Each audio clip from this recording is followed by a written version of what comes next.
Kaisar Pedang yang Mengejutkan. Bab 4076 Sun Yao mencuri ramuan ajaib. Di halaman Fuyao. Zhou Xi berbisik di samping Lin Bai, saya telah menanyakan berita di dalam kota Jianshan. Dikatakan bahwa kota Serigala Xuanzu telah menyerang secara menyeluruh dan sekarang mengepung 8 kota penting di luar kota. 8. Kota penting ini berjarak kurang dari 1 juta mil dari kota. Selama mereka menduduki 8 tempat penting ini, mereka akan terjebak oleh kota Serigala Xuanzu, seperti perahu di laut. San Cheng tidak ingin melihat situasi seperti itu. Orang-orang kuat di kota itu dikirim ke 8 kota penting untuk meminta bantuan. Setelah mendengar ini, Lin Bai berkata dengan suara rendah, jika menurut apa yang Anda katakan, 8 kota penting berdiri di sekitar kota San Cheng, kota Serigala Xuanzu pasti tidak bodoh. Mereka secara alami tahu bahwa menyerang 8 kota penting akan menarik dukungan dari kota San Cheng, jadi mereka tidak akan pernah menyerang 8 kota penting itu dalam satu tarikan napas. Zhou Xi mengerutkan kening dan berkata, maksudmu sekarang mereka mengepung 8 kota penting hanya untuk menutupi. Setelah menunggu dukungan dari kota San Cheng, mereka memilih salah satu kota penting sebagai serangan utama dan berusaha sekuat tenaga untuk merebut kota penting ini. Lin Bai terkekeh, jika itu aku akan melakukannya. Sepertinya situasi di Lianzhou tidak optimis. Serangan menyeluruh Xuanzu tampaknya dipersiapkan dengan baik. Kalau tidak, Lianzhou tidak akan begitu lemah dan tidak berdaya untuk melawan. Zhou Xi menghela napas, ya, perang antara Xuanzu dan Lianzhou tampaknya telah pecah secara tiba-tiba. Namun, setelah penyerahan pasukan yang sedikit antara kedua negara, Xuanzu hampir menyerang Lianzhou secara besar-besaran. Namun, Lianzhou bahkan tidak memiliki kekuatan untuk melawan. Tampaknya telah terjadi perencanaan sebelumnya. Lin Bai berkata dengan suara rendah, ada banyak hal yang dapat mengubah situasi perang. Mungkin Xuanzu telah merencanakan dan mempersiapkannya. Mungkin ada beberapa orang yang membantu Xuanzu. Jika sejumlah besar orang kuat dikirim untuk mendengarkan mobilisasi Xuanzu dan membiarkan orang-orang kuat ini berpartisipasi dalam perang sebagai prajurit Xuanzu, Lianzhou pasti akan terkejut. Zhou Xi mengangguk sedikit, dan merasa bahwa kata-kata Lin Bai masuk akal. Kemudian dia berkata, ketika saya datang ke kamar Anda tadi, saya melihat Sun Yao kembali, tetapi matanya berlinang air mata, dan wajah kirinya merah karena darah. Sepertinya seseorang telah memukulinya. Ketika dia kembali, dia mengunci diri di kamar. Lin Bai mengangkat alisnya dan berkata dengan suara rendah, sepertinya kota pegunungan akan terputus.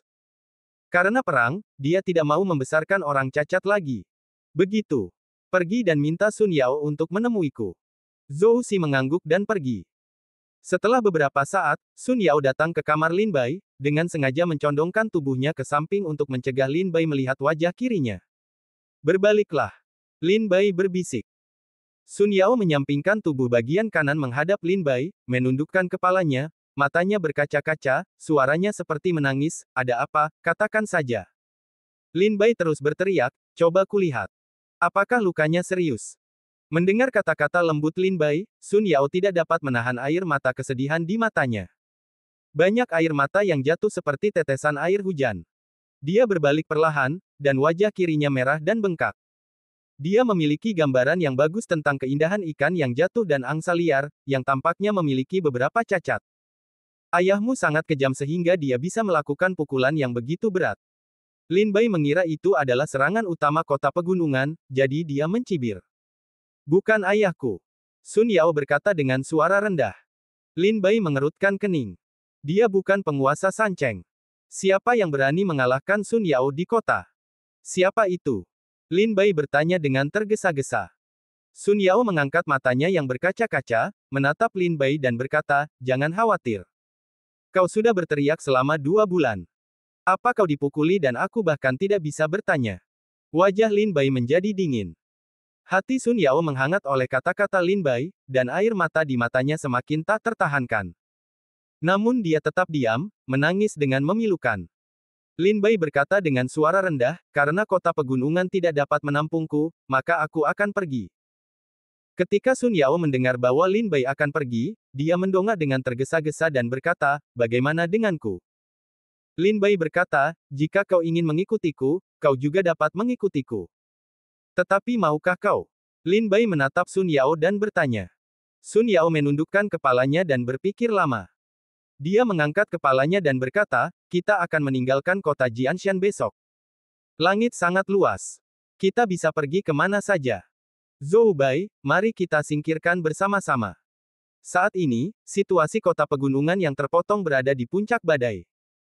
8 kota penting sangat membutuhkan pil penyembuh dan obat-obatan berharga yang penting. Sangat sulit bagi Lin Bai untuk mendapatkan biji teratai ungu Wanqi dari kota tersebut. Namun, Lin Bai harus menyerah untuk menebang kota pegunungan terlebih dahulu dan pergi ke kota-kota lain untuk mencari tahu apakah dia dapat menemukan obat yang berharga untuk memperbaiki anggota tubuhnya. Jika tidak menemukannya, Lin Bai akan kembali untuk mencari cara setelah pertempuran. Lin Baixia memutuskan untuk meninggalkan kota dan mencoba mencari cara. Zhou Si sangat gembira mendengar Lin Bai akan pergi.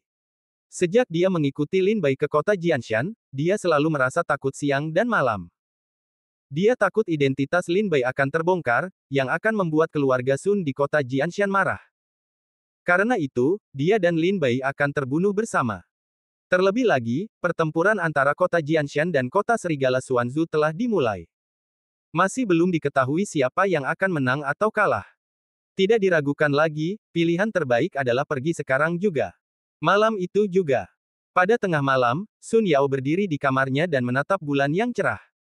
Noda hitam di wajah kirinya telah menghilang. Sun Yao menatap bulan yang cerah untuk waktu yang lama, kemudian matanya berangsur-angsur menjadi lebih tajam, berpaling dari halaman, dan langsung pergi ke rumah Sun di suatu tempat. Di rumah Sun, di kompleks bangunan yang tidak diketahui. Pemilik rumah itu penting, dan orang-orang yang menganggur harus mundur. Sebelum Sun Yao memasuki istana, dia mendengar suara minuman dalam kegelapan. Sun Yao gemetar seluruh tubuhnya, dan berkata dengan tergesa-gesa, Sun Yao datang untuk mengambil beberapa obat ajaib yang berharga atas perintah ayahku, dan memberikannya ke ruang alkimia untuk memurnikan pil. Karena kamu adalah penguasa keluarga Giok, kamu adalah penguasa keluarga Giok. Tanya pria dalam kegelapan itu sekaligus. Sekarang ayahku sibuk dengan hal-hal sepele dan lupa memberiku perintah Giok, jadi. Sun Yao berkata dengan suara rendah. Karena tidak ada perintah Giok, tolong minta Nona Sun Yao untuk kembali. Aku juga diperintahkan untuk bertindak. Jika kamu tidak melihat cincin Giok itu, kamu tidak akan bisa dimasukkan ke dalam rumah harta karun. Suara seorang pria dalam kegelapan. Wajah Sun Yao pucat, dan dia tidak bisa berdamai. Yu Ling ada di sini. Tiba-tiba, ada minuman manis di belakang Sun Yao. Sun Yao menoleh ke belakang dan melihat Sun Qiaoer berjalan dengan cincin Giok di tangannya. Dia tampak sangat bahagia. Sun Qiaoer mendatangi Sun Yao. Dia mengalihkan pandangannya dalam diam dan berkata dalam hati, datang dan periksa cincin Giok itu. Tidak perlu memeriksa. Karena itu adalah Nona Sun Qiaoer, bahkan jika tidak ada cincin Giok, kami tidak berani menghentikannya. Silakan masuk. Pria dalam kegelapan itu menarik kembali barisan pertahanan di depan istana dan mempersilakan Sun Qiaoer dan Sun Yao memasuki istana. Setelah memasuki aula, Sun Yao berbisik, Qiaoer.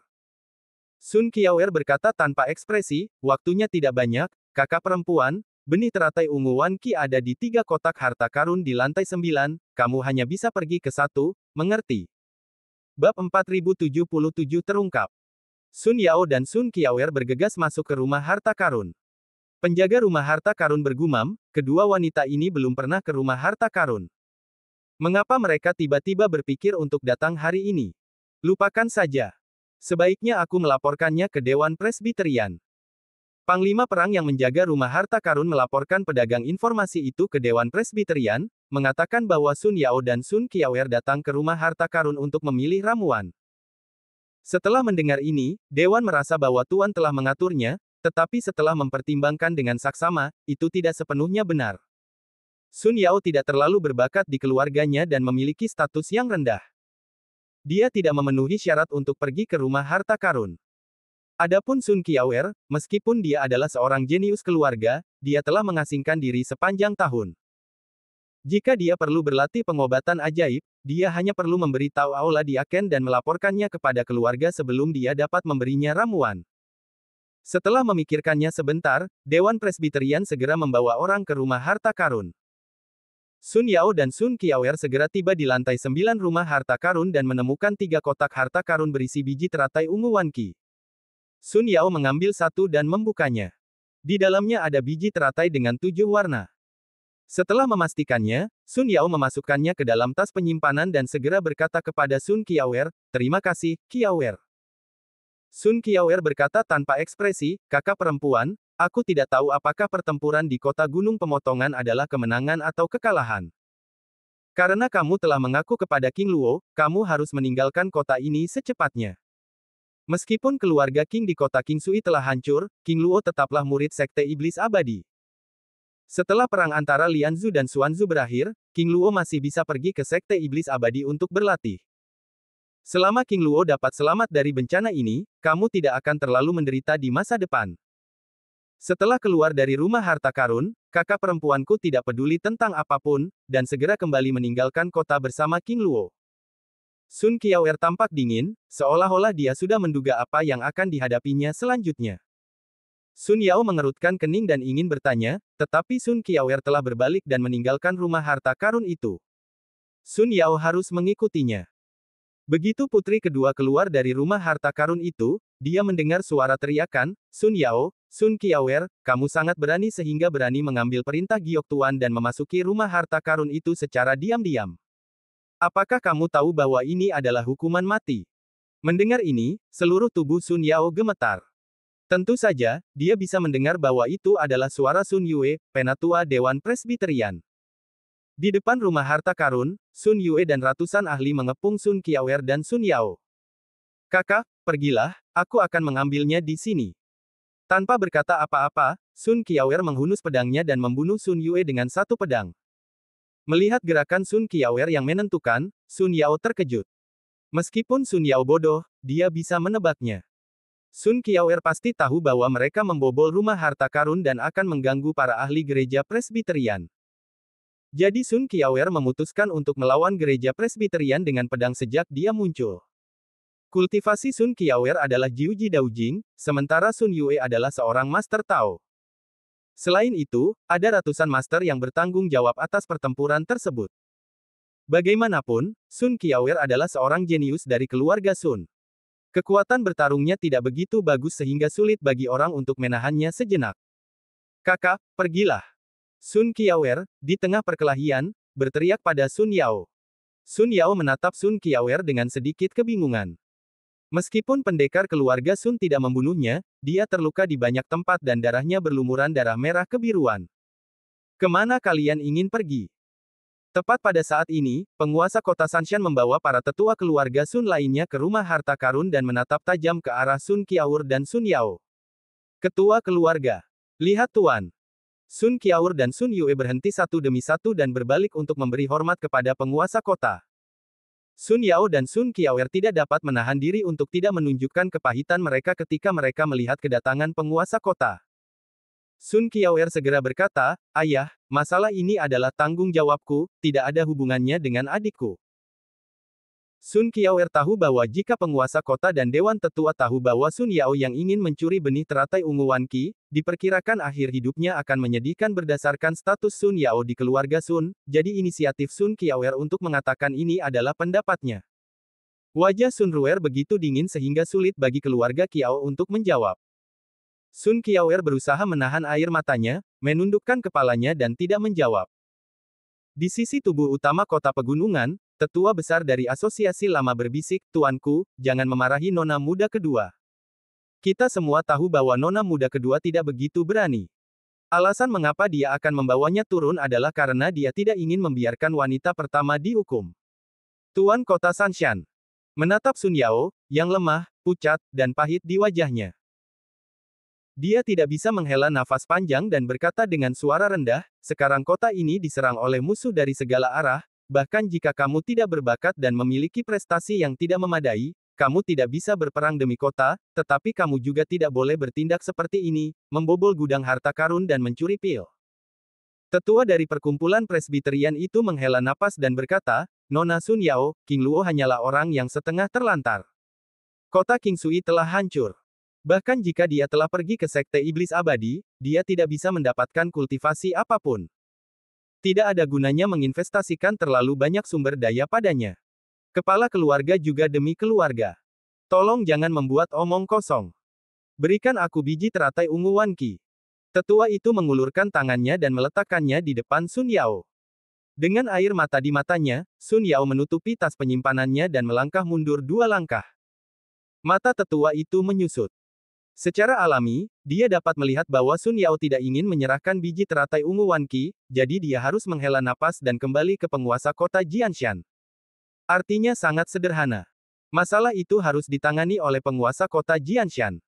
Melihat penampilan Sun Yao yang keras kepala, dia mendesah, King Luo, keluarga telah memutuskan untuk menyerah.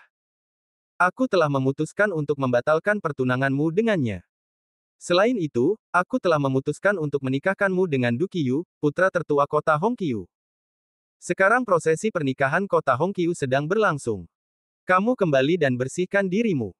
Sekitar setengah bulan lagi, kota Hongqiu akan mengirim seseorang untuk menjemputmu. Sun Yaomu ternganga dan menatap kepala kota yang telah memotong gunung dengan putus asa. Sun Qiaur segera mendesis dan kelelahan, putra tertua kota Hongqiu. Apakah itu keluarga Du di kota Hongqiu, yang terutama berurusan dengan King Lou? Ayah, wanita yang jatuh ke tangan Du Qiyu tidak memiliki akhir yang baik. Reputasi pemuda ini terkenal di seluruh Lianzhou. Du Qiyu telah berlatih selama kurang dari 100 tahun sekarang, tetapi dia telah menikahi ribuan orang. Akibatnya, wanita-wanita ini, tanpa kecuali, dikirim ke King Lou olehnya setelah mereka muak dengannya. Apakah kamu tidak ingin mendorong adikmu ke dalam api? Sun Qiaoer berkata sambil mencibir, haha, tidak heran aku dan adikku pergi ke rumah harta karun untuk mencuri pil. Setelah kamu datang, kakak laki-laki dan aku hanya marah padaku, tetapi kami tidak melihat kakak perempuan itu. Kami takut akan merusak wajah adik perempuan kami dan membuat Du Qiyu tidak senang. Diam. Tuan kota pegunungan itu berteriak pada Sun Qiaoer. Bab 4078 semuanya adalah takdir. Kota Hongqiu sangat terkenal di Lianzhou, karena terkenal dengan King Lou-nya.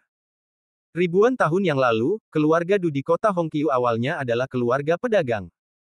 Di kota Hongqiu, keluarga Du mengelola sejumlah besar dan kecil bangunan King. Akan tetapi, keluarga Du tidak rela tinggal di tempat kecil ini sepanjang hidupnya. Oleh karena itu, berdasarkan diskusi para pejabat senior keluarga Du, mereka mulai membina banyak wanita cantik dan mengirim mereka ke kediaman orang-orang berkuasa di Lianzhou. Setelah jutaan perencanaan, para wanita yang dikirim itu mendirikan jaringan informasi yang sangat besar untuk keluarga Du. Bahkan para pejabat tinggi sekte Qianlong sangat gembira. Keluarga Du juga memanfaatkan kesempatan ini untuk melambung ke langit dan mendapatkan dukungan dari orang-orang berkuasa dari semua lapisan masyarakat, sehingga kota Hongqiu dipromosikan menjadi kota Hongqiu. Hingga saat ini, kota Hongqiu masih menjadi kota Feng Yue terbesar di Lianzhou. Kata-kata, tidak ada orang baik di kota Hongqiu, dikenakan di tubuh bagian atas Lianzhou. Dapat dilihat bahwa bisnis bangunan King di kota Hongqiu sangat besar. King Nian yang dibudidayakan di kota Hongqiu sangat bagus dalam warna dan seni. Mereka disukai oleh orang-orang kuat di Lianzhou. Masuk akal untuk mengatakan bahwa tidak ada kekurangan wanita di sekitar putra tertua keluarga Du di kota Hongqiu. Namun, Du Qiyu, putra tertua keluarga Du di kota Hongqiu, telah tinggal di desa wanita yang lembut sejak dia membuka matanya. Dia telah kehilangan minat pada beberapa wanita biasa dan beralih ke wanita dengan gaya lain. Sambil mendesah, penguasa kota Sanshan pergi ke Sun Yao dengan air mata di matanya. Dia tidak tahan untuk menatap langsung ke mata Sun Yao. Dia memalingkan wajahnya dan berkata dengan suara rendah, beberapa tahun yang lalu, Du Qiyu datang ke kota pegunungan untuk berkunjung. Dia sangat pandai melihatmu pada pandangan pertama. Setelah kembali ke rumah, dia mengirim orang untuk melamar beberapa kali. Kali ini, dia datang untuk melamar dan bersumpah untuk menikahimu dalam kehidupan ini. Aku akan memperlakukanmu dengan tulus dan tidak akan memikirkan wanita lain. Sun Yao, dengan air mata di matanya, bertanya, apakah kamu percaya? Dia telah berlatih selama kurang dari 100 tahun, tetapi dia telah menikahi ribuan istri. Aku dapat menjamin bahwa dia mengatakan itu kepada setiap wanita. Akibatnya, tidak ada dari wanita-wanita itu yang dilemparkan ke gedung King Lou setelah dia bosan. Penguasa kota pegunungan menghela nafas, masalah ini telah aku putuskan. Setelah itu, dia berbalik dan menatap bulan. Sun Yao bertanya, aku ingin tahu apa yang bisa aku bawa ke kota Jianshan jika aku menikah dengannya. Ayah, dasar sampah, aku tidak percaya kau akan memasukkan putrimu ke dalam api. Jalan utama kota Jianshan, dengan syarat ini, kota Hongqiu akan menjaga 4 kota di Tiongkok Tenggara untuk kota Jianshan. Begitu. Sun Yao mengangguk sambil tersenyum pahit. Ada 8 kota penting di luar kota Jianshan. Di antaranya, 4 kota di tenggara dekat dengan kota Hongqiu. Jika kota Hongqiu bermaksud menjaga kota, maka mengirim pasukan dari kota Hongqiu dapat dengan cepat membantu 4 kota di Tiongkok Tenggara. Sun Yao berdiri sendirian di belakang kepala kota, terisak-isak semakin jelas. Setelah waktu yang lama, Sun Yao berkata, "Ayah, aku berjanji padamu untuk menikahi Du Qiyu. Aku akan kembali dan membersihkan diriku. Setelah menikahi Du Qiyu, aku juga akan melayaninya dengan baik. Tapi aku punya satu syarat. Aku ingin benih teratai ungu untuk King Luo. Jika ayahku tidak setuju, lebih baik menikahi Du Qiyu daripada mati. Lebih baik putriku mengakhirinya sendiri." Mendengar ini, tetua gereja Presbiterian itu segera berkata, "Nona, mengapa Anda menderita?" "Bagus. Saya berjanji, bukankah Anda masih mengambil biji teratai ungu? Berikan dia kepada Qiaoer dan biarkan dia membawanya ke King Luo. Saya akan mengatur seseorang untuk mengirim King Luo pergi dari kota Jianshan." "Bagus." Dengan berlinang air mata, Sun Yao mengeluarkan biji teratai ungu Wan Qi dari kantong penyimpanan dan memberikannya kepada Sun Qiaoer, dan berkata, "Qiaoer, jangan katakan padanya bahwa saya akan menikah dengan orang lain. Setelah Anda memberinya biji teratai ungu Wan Qi, kirim dia untuk meninggalkan kota Jianshan." Mata Sun Qiaoer basah oleh air mata, "Kakak." Sun Yao menggelengkan kepalanya dan berkata, "Tidak peduli apakah saya datang untuk mencuri dan atau tidak, keluarga telah memutuskan untuk menikahkan saya dengan Du Qiyu. Hanya saja saya orang yang tidak berguna dan dapat melakukan hal terakhir untuknya." Setelah mengatakan itu, Sun Yao pergi ke sisi penguasa kota Slashing Mountain dan dengan tenang memanggil, "Pergilah, ayah." Kepala kota Sanshan menarik napas dalam-dalam dan berjalan keluar dari kerumunan berdampingan dengan Sun Yao. Setelah berjalan ke tempat yang kosong, kepala kota itu memanggil dengan suara rendah, "Yaoer, ini ayah, aku turut berduka cita." Sun Yao mendengar ini, tanpa kata-kata, tetapi air mata mengalir di matanya. Meskipun kepala kota Sanshan adalah kepala kota dan kepala keluarga Sun, dia terkadang tidak dapat menahan diri dalam menghadapi tekanan Dewan Presbiterian dan kepentingan keluarga. Jika Tuan Kota Pegunungan punya pilihan lain, apakah dia akan tahu lubang api di depannya dan mendorong putrinya sendiri ke bawah? Setelah tengah malam, Lin Bai berbaring di tempat tidur, berlatih Chang Hai Jing dan Chang Hai Crossflow. Tiba-tiba, Zhou Si dan Sun Qiaoer keluar dari pintu. Lin Bai segera membuka matanya dan menatap Sun Qiaoer, yang terluka di sekujur tubuhnya. Dia bertanya, "Ada apa? Potong kota pegunungan dan hancurkan kota itu." Sun Qiaoer pergi ke tempat tidur tanpa berkata apa-apa. Dia mengeluarkan biji teratai ungu di dalam kantong penyimpanan dan berkata, "Ini adalah biji teratai ungu Wan Qi, yang adikku menangkan untukmu." Setelah berkata demikian, Sun Qiaoer langsung membuka mulut Lin Bai dan menuangkan biji teratai itu ke dalam mulutnya. Bahkan sebelum Lin Bai sempat memeriksa apakah itu benar atau tidak, dia merasa biji teratai itu berubah menjadi gumpalan musim semi yang manis di dalam mulutnya, mengalir ke seluruh anggota tubuhnya, terutama di anggota tubuhnya. Sepertinya ada sesuatu yang akan tumbuh. "Ambil biji teratai ungu itu, kamu butuh waktu untuk membentuk kembali anggota tubuhmu. Ayo pergi.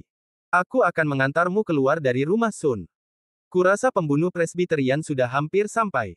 Pergilah secepatnya, dan mereka yang terlambat akan berganti." Sun Qiaoer membiarkan Zhou Si menggendong Lin Bai dan meninggalkan rumah Sun semalaman.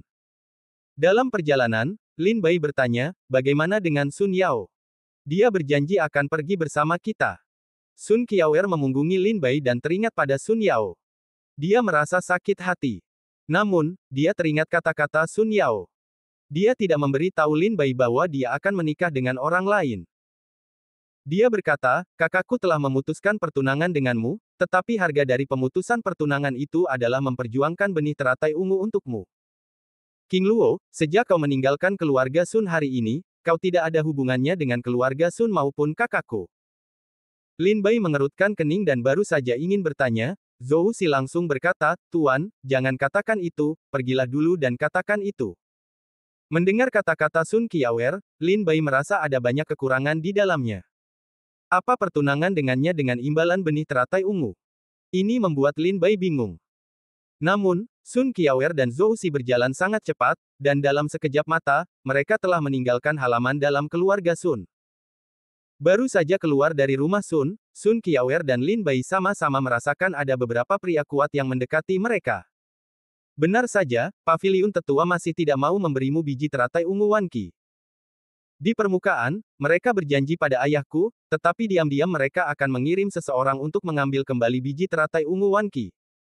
Untungnya, aku pintar. Aku akan mengambil biji teratai ungu terlebih dahulu. Jika kau melewati lorong ini, kau bisa meninggalkan kota timur. Aku akan membawa pergi para pembunuh Presbyterian. Sun Qiaoer berkata dengan suara rendah, membawa pedangnya dan berjalan ke dalam kegelapan. Zhou Xi mematuhi perintah Sun Qiaoer dan langsung menuju ujung jalan. Saat fajar, Zhou Xi dan Lin Bai meninggalkan kota timur tempat keluarga Sun tinggal dan tiba di kota selatan. Bab 4079, berpura-pura patuh tetapi sebenarnya tidak patuh. Zhou Xi menggendong Lin Bai di punggungnya, berlari liar di kota pegunungan yang terpotong-potong.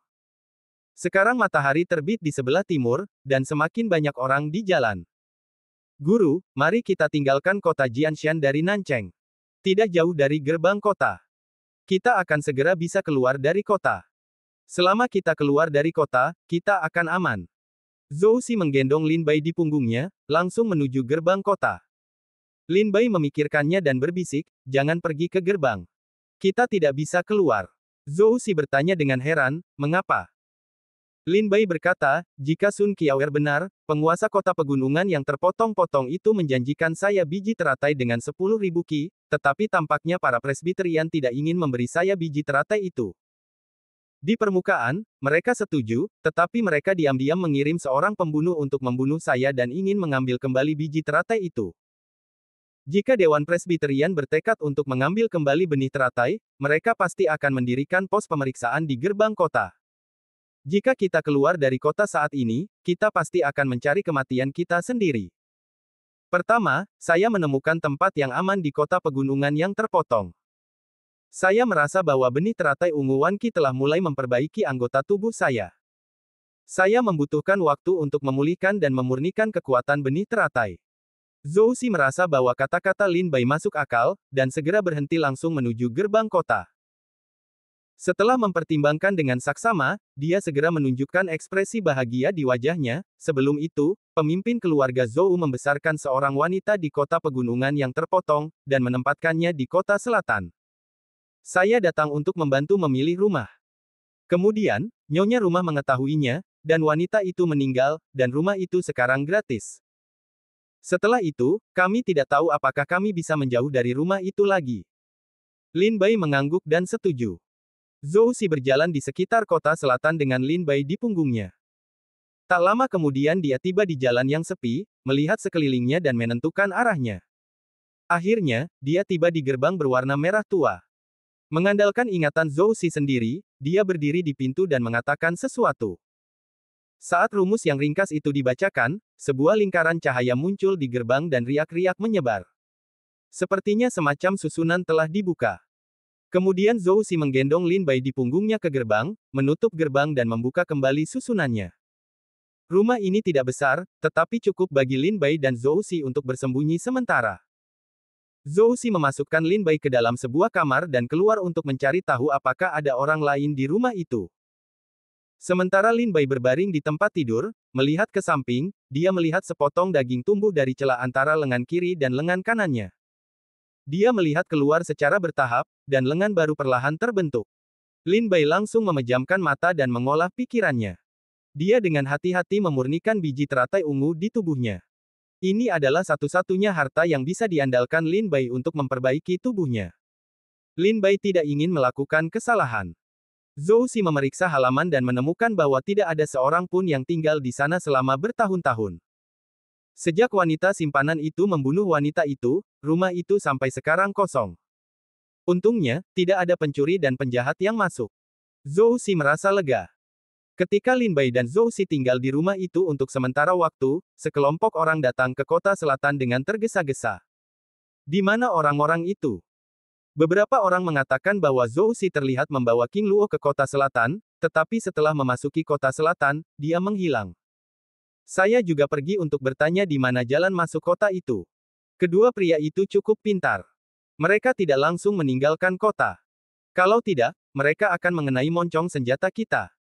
Tetapi kota selatan kota Jianshan begitu besar sehingga terlalu mudah untuk menyembunyikan dua orang. Di mana kita akan menemukan mereka? Hadirin sekalian, jangan buang-buang waktu. Anak itu punya biji teratai ungu di tangannya. Kalau kalian tidak bisa menangkapnya dalam waktu singkat, aku khawatir dia akan merusak biji teratai itu. Kita harus mencari petunjuk secepatnya. Sekelompok orang ini, sekitar 20 orang, berdiri di jalan dan berbisik-bisik. Aku ingat Nancheng adalah wilayah geng pembunuh 7, bukan? Geng pembunuh 7 memiliki pengaruh besar di kota selatan. Mereka menjalankan berbagai bisnis bawah tanah. Jika kalian ingin mencari dua orang di kota selatan, geng 7 pembunuh pasti lebih cepat dari kita. Kalau begitu berhenti bicara omong kosong dan pergilah ke geng 7 pembunuh. Setelah kelompok itu mengambil keputusan, mereka segera pergi ke geng 7 pembunuh, geng terbesar di kota selatan Sancheng. Ketika geng 7 pembunuh mendengar kedatangan para prajurit dari Dewan Presbyterian Sancheng, mereka ketakutan setengah mati. Mereka bergegas keluar untuk menemui mereka di alam liar. Mereka mendengar tentang dua prajurit yang mereka cari. Setelah memberitahu mereka tentang informasi tersebut, geng 7 pembunuh telah mendapatkan berita dalam waktu singkat setengah hari. Di aula geng 7 pembunuh, pemimpin geng 7 pembunuh naik sambil tersenyum dan berkata, "Tuan-tuan, kami mendapat kabar. Saat fajar hari ini, beberapa orang melihat Zhou Xi dan King Luo yang ingin kalian temukan di Jalan Yunkong, dan kemudian mereka menghilang." Sebuah suara dingin berkata, "Sebuah jalan, ada banyak bisnis dan rumah tangga, bagaimana kita mencarinya?" Yang lain berkata, "Tidak mudah untuk menyusut menjadi satu jalan." Pemimpin geng 7 pembunuh berkata, "Hei, tuan-tuan, kalian tidak tahu sesuatu. Menurut informasi yang kalian berikan, nama pria bernama Zhou Xi di King Luo adalah seorang pendekar keluarga Zhou di kota Kie. Di tahun-tahun sebelumnya, pemimpin keluarga Zhou pernah membesarkan seorang wanita di Nancheng. Dan wanita itu kebetulan ada hubungannya dengan geng 7 pembunuh. Saat itu, kepala keluarga Zhou pergi ke kota Jianshan untuk berdiskusi dan membeli rumah untuk wanita itu di kota selatan, dan rumah itu berada di Jalan Yunkong. Sayangnya, kemudian, ibu dari keluarga Zhou mengetahui bahwa wanita simpanan itu juga pemarah, dan langsung membawa orang ke pintu untuk membunuh wanita itu. Pria seni bela diri dari Asosiasi Orang Tua Sun yang lama sangat gembira dengan matanya yang cerah. Pemimpin geng 7 pembunuh memberitahu pria seni bela diri yang lebih tua lokasi yang tepat. Geng 7 pembunuh ingin bertarung untuk seni bela diri yang lebih tua. Namun, tetua seni bela diri itu merasa bahwa biji teratai ungu Wanqi terlalu rumit untuk diketahui oleh banyak orang, jadi dia menolak niat baik geng 7 pembunuh dan berangkat ke Jalan Yunkong selama beberapa hari. Sore harinya, Zhou Xi duduk di luar pintu Lin Bai. Melihat melalui kaca jendela, dia melihat Lin Bai perlahan-lahan menumbuhkan tangan dan kakinya. Dia tidak dapat menahan diri untuk tidak berseru bahwa bermain dengan biji teratai ungu Wanqi benar-benar harta yang langka di dunia. Zhou Xi hendak duduk di halaman untuk beristirahat, tetapi pantat Zhou Xi tidak menyentuh bangku. Tiba-tiba, dia menjadi tegang. Mendongak, dia merasa seseorang menyentuh susunan halaman. Seseorang datang. Zhou Xi segera membangkitkan semangatnya, dia tidak dapat menilai apakah orang yang datang ke rumah saat ini adalah pencuri atau anggota keluarga Sun. Tetapi tidak peduli siapa yang datang, itu bukan hal yang baik bagi Zhou Xi. Ledakan. Sebelum Zhou Xi dapat memperkuat susunan, gerbang merah terang halaman itu terbuka. Lebih dari 20 prajurit bergegas masuk ke halaman. Setelah melihat Zhou Xi, senyum muram muncul di sudut mulut mereka, "Kalian memang bersembunyi di sini." Itu dari keluarga Sun. Hati Zhou Xi dingin, mengumpulkan kekuatan secara diam-diam. Bab 4080, maaf menunggu lama. Lin Bai sedang online. Lebih dari 20 seniman bela diri menyerbu ke halaman. Roh-roh yang tersebar segera mengunci tanaman dan pohon-pohon di rumah. Lin Bai, yang sedang menyembuhkan diri di kamar di belakang Zhou Xi, tiba-tiba tersenyum muram, "Kalian bersembunyi di sini seperti yang diharapkan." Orang-orang dari keluarga Sun. Zhou Xi tampak jelek, tetapi dia berusaha tetap tenang. Kemudian dia tertawa dan mengepalkan tinjunya dan berkata, "Dalam 9 malam berikutnya, Zhou Xi, sang pendekar, berlindung di kota Sancheng. Aku tidak tahu siapa kamu. Ada apa dengan penyusup yang kurang ajar itu ke rumahku?" Di antara anggota seni bela diri dari masyarakat Presbyterian keluarga Sun, pemuda yang memimpinnya mendengus, "Zhou Si, jangan pura-pura bingung. Apakah kamu tidak tahu untuk apa kita di sini? Jika kamu bijaksana, serahkan benih teratai ungu dengan cepat. Kamu dan yang lainnya masih bisa menyelamatkan nyawa seekor anjing. Jika tidak, aku akan membiarkan kalian berdua mati dalam asap setelah semua." Pupil mata Zhou Si menyusut, dan dia berkata dalam hatinya bahwa dia datang untuk mendapatkan benih teratai ungu. Bagaimana keluarga Sun bisa memberikan harta karun seperti itu kepada orang luar dengan begitu mudah? Apa maksudmu dengan itu? Aku tidak mengerti. Benih teratai ungu Wan Qi adalah harta karun keluarga Sun. Jika kamu menginginkan benih teratai ungu Wan Qi, kamu harus pergi ke keluarga Sun untuk mendapatkannya. Kenapa kau datang kepadaku? Zhou Qiqiao Yingying bertanya.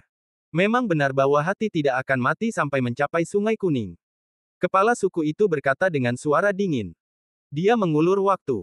Jika kita membunuh saudara Lianzi, kita tidak bisa melawan balik dengannya. Itu hanya jalan 9 perampokan. Tidak sulit untuk membunuhnya. Beberapa seni bela diri gereja Presbyterian tidak tahan.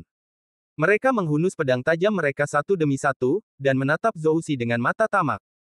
Zhou Si tampak gugup.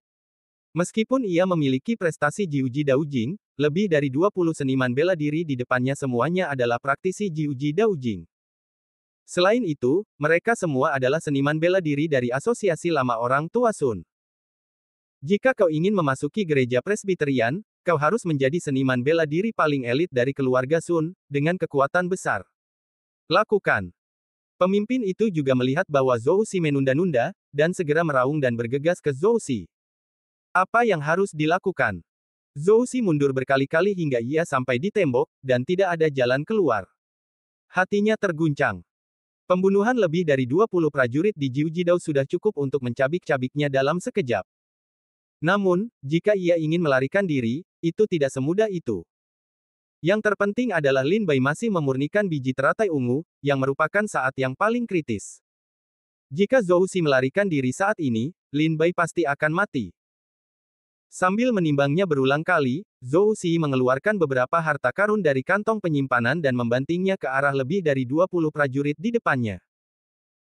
Beraninya kau menunjukkan hal-hal vulgar dan vulgar seperti itu.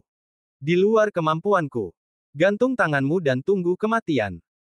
Seni bela diri dari Asosiasi Orang Tua Matahari yang lama bergegas ke Zhou Si dengan ganas dan menghancurkan semua harta yang dipamerkan Zhou Si. Zhou Si jelek. Dia tahu bahwa dia bukan lawan mereka. Sekarang dia hanya ingin menunda waktu untuk Lin Bai. Bang. Orang-orang itu menghancurkan harta yang telah hilang dari Zhou Si, memukul dada Zhou Si beberapa kali berturut-turut, menembak Zhou Si jatuh di depan pintu Lin Bai yang tertutup, memuntahkan darah, mematahkan beberapa tulang rusuk di dadanya, dan jatuh ke tanah sekarat, wajahnya dekaden dan matanya kosong. Apa yang bisa kulakukan? Itu saja. Kota Jiuye sudah mati, dan aku juga seorang gelandangan. Mungkin yang terbaik adalah mati sekarang. Zhou Si bersandar di pintu, tidak berdaya untuk mengangkat matanya, untuk melihat matahari terbit yang menyilaukan. Orang ini jelas-jelas helikopter kita, tetapi dia masih membantu orang luar. Makan bagian dalam keluar. Karena dia bertekad untuk mati, saudara kita akan memberinya tumpangan. Lebih dari 20 orang datang ke Zhou Si dan mengangkat tangan mereka untuk mengakhiri hidup Zhou Si. Namun, pada saat ini, pintu belakang Zhou Si tiba-tiba terbuka dari dalam. Berderit. Suara aneh datang, dan lebih dari 20 orang mendongak satu demi satu. Mereka melihat celah di gerbang, dari mana ada pedang seperti membuka pintu air untuk melepaskan banjir, bergulir keluar dari dalam seperti ombak. Tidak bagus. Mundur. Dengan teriakan terkejut, lebih dari 20 orang mundur ke halaman satu demi satu, mengerahkan kekuatan kultivasi untuk menahan makna pedang yang luar biasa. Seorang pria lemah, buka pintunya perlahan. Wajahnya cantik dan tampan, matanya dalam dan suram, wajahnya sedikit putih, dan rambut panjang serta selendangnya tidak berangin. Rasa pedang yang menjulang tinggi terpancar darinya seperti mengubah setiap tanaman di rumah menjadi tanaman yang tidak bisa dihancurkan pedang. Lengan dan kakinya seputih giok, dan bisa dipatahkan seperti bayi yang baru lahir. Orang ini adalah Lin Bai. Aku sudah menunggu. Lin Bai membuka pintu dan melihat Zhou Si yang sedang bersandar di kusen pintu dan berkata sambil tersenyum. Tutup telepon selama setengah tahun, sekarang, Lin Bai online. Tuan. Wajah Zhou Si menunjukkan sedikit kegembiraan. Lin Bai melangkah masuk ke pintu dan datang ke halaman. Melihat lebih dari 20 prajurit, dia berkata dengan dingin, hari ini aku mati dan hidup. Aku tidak ingin membunuh siapapun. Jika aku pergi sekarang, aku masih punya sedikit cara untuk hidup. Jika kau memilih, itu semua ada dalam pikiranmu. King Luo. Dengan kakimu yang keluar. Apa kau begitu marah? Sialan. Sialan. Obat yang sangat berharga itu terbuang sia-sia olehmu. Sialan. Lebih dari 20 prajurit melihat Lin Bai keluar dengan anggota tubuh yang sehat, dan segera mengerti bahwa dia telah memurnikan biji teratai ungu dan menumbuhkan anggota tubuh. Ini tidak hanya tidak membuat lebih dari 20 prajurit itu takut, tetapi juga membuat mereka semakin marah. Tetua Sun Yue memberi perintah. Jika kalian tidak bisa membawa kembali biji teratai ungu Wan Qi, kalian juga harus membawa kembali kepala King Luo. Semuanya, lakukanlah. Lebih dari 20 prajurit itu saling memandang, dan alih-alih mundur, mereka mulai menggunakan keterampilan mereka untuk membunuh Lin Bai. Mencari kematian. Wajah Lin Bai dingin. Dia mengangkat langkahnya dan melangkah maju. Pada saat telapak kakinya mendarat, roh pedang yang tak terbatas menyebar dari Lin Bai seperti banjir. Di halaman, itu ditutupi oleh pedang yang kuat dalam sekejap. Perasaan pedang ini sedalam laut, tanpa dasar dan tanpa batas. Dalam semangat pedang, lebih dari 20 alis pria seni bela diri melonjak, dan hati mereka sangat terkejut. Ekspresi ketakutan muncul di hati mereka. Namun, mereka merasa bahwa mereka banyak dan kuat. Bahkan jika niat pedang Lin Bai tidak ada bandingannya, mereka masih berkultivasi semi Tao. Bagaimana mereka bisa mendapatkannya? Didorong oleh pedang, 6 dewa Tao Lin Bai di dadanya berkelap-kelip dengan cahaya, dan kekuatan 6 perampok muncul di tubuhnya. Pedang itu melonjak seperti laut, menelan dunia. Ini adalah sutra laut kota King Sui. Bagaimana mungkin? Dia hanya seorang prajurit di alam semu Dao. Bagaimana dia bisa mengerahkan Chang Hai Jing ke tingkat saat ini?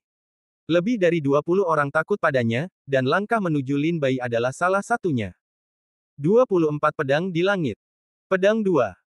Laut mengalir pada saat ini, Lin Bai berdiri dengan tangan di punggungnya, memegang jari pedangnya di tangan kanannya, dan menunjuk ke lebih dari 20 orang. Tiba-tiba, rasa pedang memenuhi halaman dan dengan cepat berkumpul menjadi sangkar. Itu berubah menjadi kekuatan untuk menghancurkan langit dan bumi. Seperti pedang tajam, itu menembus semua hal di langit dan bumi.